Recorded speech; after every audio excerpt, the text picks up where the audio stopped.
Integration differentiation का उल्टा process है। आप इंटीग्रेशन को एंटी डिफरेंशिएशन भी बोल सकते हो। इंटीग्रेशन को हिंदी में समाकलन कहा जाता है।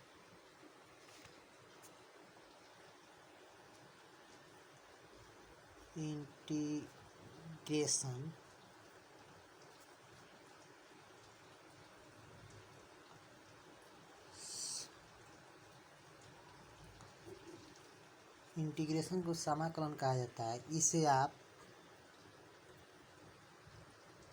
प्रति अवकलज भी बोल सकते हो। इंटीग्रेशन का ऑल क्वेश्चन एनसीईआरटी से होगा, क्योंकि बिहार बोर्ड जो भी क्वेश्चन पूछती है वह एनसीईआरटी से पूछती है, इसलिए हम एनसीईआरटी का ऑल क्वेश्चन को सॉल्व करेंगे ट्रिक और फॉर्मूला के साथ। ये अब चलिए हम एनसीईआरटी के एक्सरसाइज 6.7.1 का ऑल क्वेश्चन देखते हैं। जैसे कि पहला क्वेश्चन है, एनसीईआरटी का क्वेश्चन कहता है कि निम्नलिखित फलनों के प्रति अवकलज यानी समाकलन निरीक्षण विधि द्वारा ज्ञात कीजिए। जिसमें पहला क्वेश्चन है sin 2x, ठीक है। इसको हमको सॉल्व करना है, तो इसके लिए आपको हम बतलाते हैं कि आपको बतला दे formula integration of sine x होता है sine x into d x minus cos x plus c होता है, ठीक है। जब नोट ध्यान रखिएगा कि जब भी किसी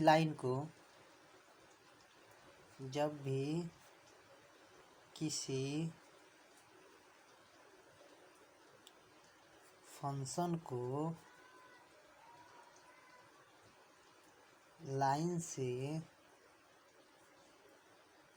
रिप्लेस करते हैं तो फंक्शन पर कोई प्रभाव नहीं पड़ता है। एग्जाम्पल के जैसे कि क्या होता है कि जब मान लीजिए कि हम इस x को लाइन से रिप्लेस करते हैं, x को रिप्लेस करते हैं ax प्लस बी, या x को रिप्लेस करते हैं 2x से, तब इस फंक्शन पर कोई प्रभाव नहीं पड़ता है, ठीक है। इसी के बेस पर इस क्वेश्चन को हम हल करेंगे। क्वेश्चन आपका एनसीईआरटी का पहला है। अब हम इसको सॉल्व करने जा रहे हैं। Solve integration of sine 2x into d x, ठीक है। Integration of sine 2x into d x आपको बतलाया है, जब किसी फंक्शन को आप लाइन से रिप्लेस करते हो तो फंक्शन पर कोई प्रभाव नहीं पड़ता है। तो sine integration of sine x into d x का माइनस कॉस होता है, तो उसी प्रकार integration of sine 2x into d x का क्या होगा, माइनस कॉस 2x। और क्या होता है कि लाइन जो x का कोफिशिएंट है, जो लाइन का कोफिशिएंट है, उसे क्या करते हैं, डिवाइड कर देते हैं प्लस सी। इसको आप सजा कर भी लिख सकते हो -1/2 cos 2x प्लस सी। ये आपका आंसर हो गया, ठीक है। अब उसी तरह क्वेश्चन नंबर हम 2 पर चलते हैं। क्वेश्चन नंबर 2 है कॉस 3x, इसको सॉल्व करना है। आपको बतला दूँ कि फार्मूला क्या होता है कि integration of cos x into d x equals to sine x plus c होता है। Integration of cos x into d x equals to sine x plus c होता है। चूँकि फंक्शन को लाइन से रिप्लेस किया गया है तो फंक्शन पर कोई प्रभाव नहीं पड़ेगा। तो इसको अब हम सॉल्व करते हैं।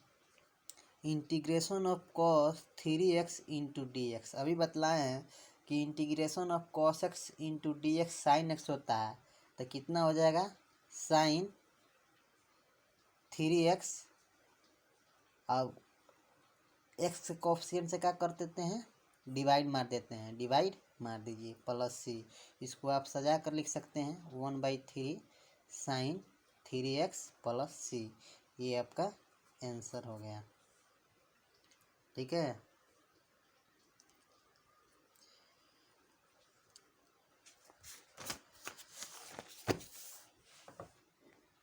क्वेश्चन नंबर 3 पर चलते हैं। क्वेश्चन नंबर 3 कहता है e के पावर 3x को आप निकालें, इसका इंटीग्रेशन निकालें। फार्मूला बतलाते हैं कि इंटीग्रेशन ऑफ e के power x into d x होता है e के power x plus c. Integration of e के power x into d x होता है इक्वल्स टू e के पावर x प्लस सी। ठीक है, अब यहाँ पर देखिए इस मतलब x को 3x से रिप्लेस किया गया है, यानी 3x जो है लाइन है। तो किसी भी फंक्शन को अगर लाइन से रिप्लेस करते हैं तो उस पर कोई प्रभाव नहीं पड़ता है। तो इसको हम हल सॉल्व करेंगे। सॉल्व कीजिए। इंटीग्रेशन ऑफ e के power 3x into d x का हो जाएगा e के पावर 3x, और लाइन के कोफिशिएंट से क्या करते हैं, डिवाइड मारते हैं, प्लस सी हो गया 1/3 e के पावर 3x प्लस सी। आपका ये आंसर हो गया। अब चलते हैं क्वेश्चन नंबर 4, अगले क्वेश्चन पे। 4 क्वेश्चन नंबर 4 कहता है कि ax प्लस बी का होल स्क्वायर का इंटीग्रेशन ज्ञात करें। आपको बता दें कि इस क्वेश्चन को हल करने के लिए ये आपका फॉर्मूला मस्ट होगा। इंटीग्रेशन ऑफ x का power n into d x का होता है x के power n plus 1 divide by n plus 1 plus c. यहाँ पे देखिए ये फंक्शन x है, x को अगर आप रिप्लेस करते हो ax प्लस b जो कि एक लाइन है। आपको पता कैसे चलेगा कि ये लाइन है, क्योंकि इसका ग्राफ निकालिएगा, ग्राफ जब खींचिएगा तो एक स्ट्रेट लाइन देगा, कहीं ब्रेक नहीं होगा। और एक और नियम बता देते हैं कि आपको लाइन को कैसे पहचानिएगा कि जो भी x होता है, जो इसमें चर वैल्यू होते हैं, चर होता है, चर का जब भी पावर होगा, जब भी घात होगा 1 होगा, 1 से ज़्यादा नहीं होगा। अगर 1 होता है तो समझिए वो लाइन है। तो यहाँ हम फंक्शन को लाइन से रिप्लेस कर रहे हैं, फंक्शन को लाइन से रिप्लेस करते हैं। तो पीछे बताए हैं कि जब फंक्शन को लाइन से रिप्लेस किया जाता है तो फंक्शन पर कोई प्रभाव नहीं पड़ता है। तो इसी तरह इसको सॉल्व करेंगे। Integration of ax plus b का whole square into d x. ठीक है, क्या हो जाएगा, लाइन जब किसी फंक्शन को लाइन से रिप्लेस करते हैं तो कोई प्रभाव नहीं पड़ता है। तो आपका फंक्शन क्या है, ax प्लस बी का होता है x के power n into d x का होता है x के power n plus 1 divide by n plus 1। तो क्या होगा, 2 plus 1 divide by 2 plus 1 plus c. आप क्या करते हैं कि x के कोफिशिएंट से डिवाइड जो रूल है उसको अपनाइए, x के कोफिशिएंट से डिवाइड कर देते हैं।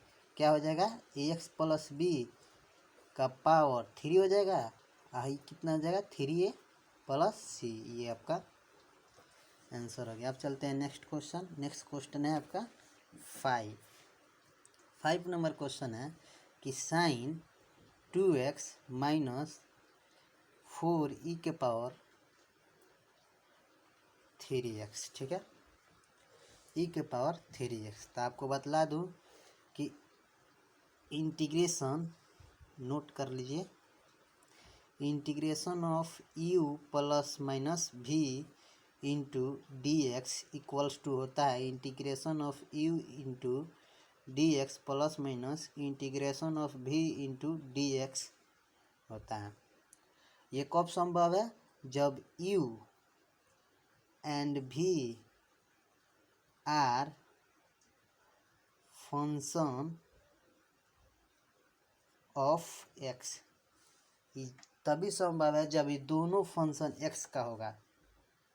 काहे x का होगा? क्योंकि यह x के रिस्पेक्ट में इंटीग्रेट हो रहा है, इसलिए इसे दोनों फंक्शन x में होना चाहिए, तब इस फॉर्म में आता है। तो ये देखिए उसी प्रकार है कि integration of sine 2x minus 4e⁻³ into d x, आप इसको कर सकते हो u minus v into d x के फॉर्म में। क्या हो जाएगा? Integration of sine 2x into d x minus integration of 4e⁻³ into d x. क्या होगा? जब किसी फंक्शन को लाइन से रिप्लेस करते हैं तो उस पर कोई प्रभाव नहीं पड़ता है, तो साइन का क्या होता है? माइनस कॉस, तो minus cos 2x by x के कोफिशिएंट से डिवाइड मारते हैं, डिवाइड मार दो, माइनस 4 कांस्टेंट है बाहर आ जाएगा, e⁻³ का हो जाएगा 3x, एक्स के कोफिशिएंट से डिवाइड मारते हैं, आपका आंसर ये हो गया, ठीक है।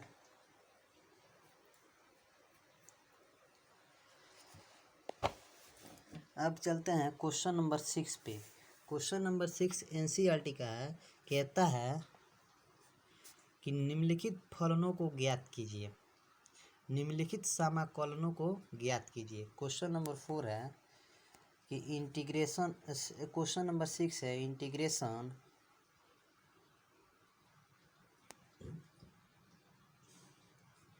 Four e⁻³ plus 1 into d x, इसको सॉल्व करना है।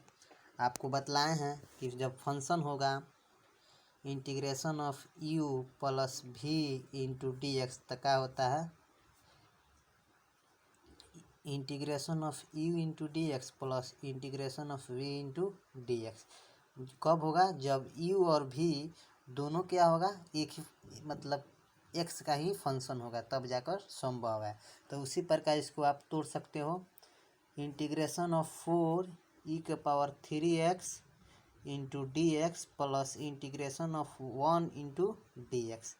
यहाँ पर देखिए ये 4 आपका क्या है? कांस्टेंट है, कांस्टेंट यानी अचर है, अचर बाहर आ जाएगा, 4 को बाहर कर लीजिए, कर लिए, 4 into integration of e⁻³ into d x plus यह क्या हो जाएगा? Integration of d x.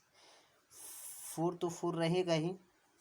अब e के पावर आपको बतलाए हैं कि integration of e⁻x into d x क्या होता है? e⁻x plus c।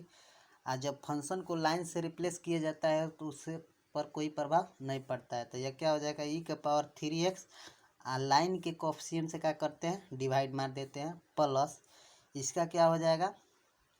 इसका होता है integration of d x equals to x होता है, तो इसका हो जाएगा x प्लस सी। तो आपका आंसर हो जाएगा 4/3 e⁻³ plus x plus c, ये हो जाएगा आंसर, ठीक है। अब चलते हैं क्वेश्चन नंबर 7 पे। क्वेश्चन नंबर 7 कहता है कि integration of x² into 1 minus 1/x² into d x. बढ़िया क्वेश्चन है, इसको सॉल्व करने के लिए बताते हैं क्या करना होगा। देखिए क्या करना होगा, इंटीग्रेशन ऑफ x² को 1 माइनस 1/x² से मल्टीप्लाई कर दीजिए, क्योंकि आपका आसान हो जाएगा, शॉर्ट हो जाएगा। तो क्या कीजिएगा, 1 into x² minus x square into 1/x² into dx होगा। Integration of x square minus x square से एक्स स्क्वायर कैंसिल, 1 बचेगा 1 इंटू dx। ठीक है, आप देखिए इंटीग्रेशन ऑफ, इसको अलग अलग कर सकते हो, integration of x square into dx minus integration of 1 into dx क्या हो जाएगा, x का power 2+1 divide by 2+1 minus x plus c क्या हो जाएगा 1/3 x³ माइनस एक्स प्लस सी। आपका ये आंसर।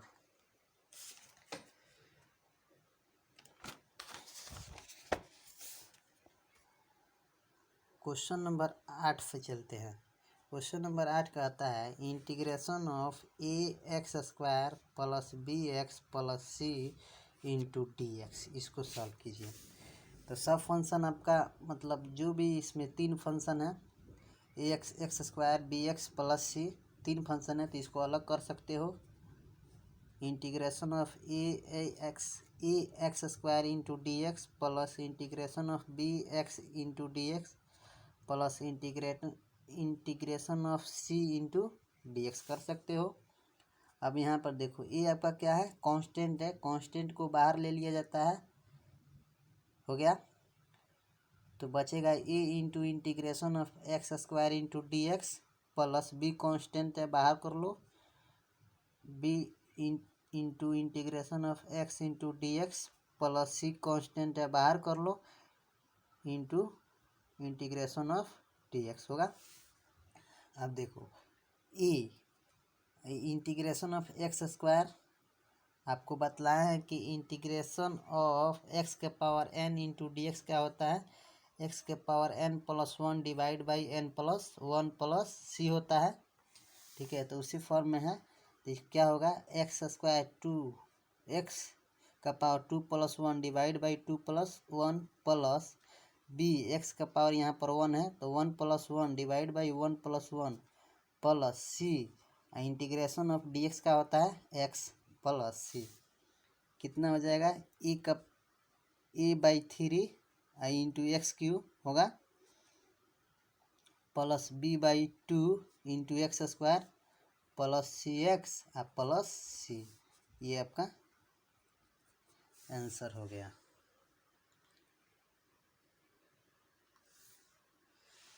अब चलते हैं क्वेश्चन नंबर 9 पे। क्वेश्चन नंबर 9 कहता है कि इंटीग्रेशन ऑफ 2x² प्लस ई का पावर x इंटू dx, सब फंक्शन x का है, u भी फंक्शन x का है और v भी फंक्शन x का है, तो अलग अलग हो सकता है कि नहीं हो सकता है। तो इंटीग्रेशन ऑफ, इसको लिख सकते हो 2x² into dx plus integration of e का पावर x इंटू dx। अब देखो 2 आपका क्या है, कांस्टेंट है, बाहर आ जाएगा 2 constant into integration of x² into dx plus integration of e का पावर x इंटू dx क्या हो जाएगा 2, अभी इसको बतलाए हैं, क्या हो जाएगा 2 का पावर 2+1 डिवाइड बाई 2+1 प्लस ई, तो आपको पता ही है ई का पावर x हो जाता है प्लस सी, कितना हो गया 2/3 इंटू x³ प्लस ई के पावर x प्लस सी, आपका ये आंसर हो गया। अब चलते हैं क्वेश्चन नंबर 10 के लिए। क्वेश्चन नंबर 10 पे कहता है कि integration of √x minus 1/√x का होल स्क्वायर इंटू dx, इसको VBI कर लो, VBI एग्ज़ाम के लिए, बोर्ड के लिए। ठीक है, क्या कर सकते हो, सबसे पहले क्या करो, इंटीग्रेशन ऑफ, इसका एलसीएम लो, इसके नीचे 1 छिपा हुआ है, एलसीएम लेना होगा 1 और √x का क्या होगा √x, 1 से √x में डिवाइड करोगे 1 √x होगा, √x से √x में गुना करोगे क्या होगा x, माइनस एक्स से रूट अंडर एक्स में डिवाइड करोगे 1 होगा, 1 इंटू 1 का whole square into d x. आप जानते हो कि ए का power n divide by b का पावर एन को आप लिख सकते हो ए बटा बी का power whole power n. Base कैसा भी हो, बेस देखो, बेस यहाँ ए है, यहाँ बी है, लेकिन जो पावर है वो सेम है। तो जब बेस अलग अलग हो अब पावर सेम हो तब उसको आप इस तरह लिख सकते हो। तो इस तरह जब इस तरह हो तो उसको इस तरह भी लिख सकते हो। तो उसी प्रकार यह भी उसी तरह है। तो इसको क्या कर सकते हो, एक्स माइनस 1 का whole square divide by root under x का whole square into d x हो गया इक्वल्स टू। अब आप कर सकते हो ए माइनस बी के फॉर्म में है। ए माइनस बी का होल स्क्वायर क्या होता है, a square plus b square minus 2ab। तो एक्स स्क्वायर प्लस 1 का square minus 2ab divide by इसका हो जाएगा x into d x. Integration of, अब अलग अलग कर सकते हो, x square by x plus 1 by x minus 2x by x into d x. सब फंक्शन किसका है, अब देखो क्या कर सकते हो, इंटीग्रेशन ऑफ एगो एक्स से एगो एक्स चला जाएगा तो एक एक्स बचेगा प्लस ये तो 1 बाई एक्स से होगा, इस एक एक्स से एक एक्स कैंसिल 2 बचेगा इंटू डी एक्स होगा। अब इसको अलग अलग कर सकते हो, integration of x into d x plus integration of 1 by x into d x minus integration of 2 into d x हो गया। अब देखो इसको फार्मूला आपको बतलाए हैं क्या कि एक्स के पावर वाला एक्स के power 1 plus 1 divide by 1 plus 1 plus इसका फार्मूला जान लो क्या होता है कि जब भी integration of 1 by x into d x होता है वो लॉग एक्स देता है, ठीक है। Integration 1 by x into d x equals to log x होता है। तो क्या हो जाएगा इसका log x plus 2 const minus है, सॉरी माइनस है 2 कॉन्स्टेंट और बाहर आएगा इंटीग्रेशन ऑफ डी एक्स बचेगा। यह क्या हो जाएगा 1 by 2 into x square plus log x minus 2 integration of d x का क्या होता है एक्स होता है प्लस सी। आपका ये आंसर। आज इतने ही तक रहेगा क्वेश्चन, 10 तक कल आगे बताएंगे, ठीक है। और इसको आप लोग बढ़िया से देखें, पढ़े, अच्छा लगे तो कमेंट करें, लाइक करें, और सबसे पहले कि मेरे चैनल को सब्सक्राइब कर दीजिएगा लोग।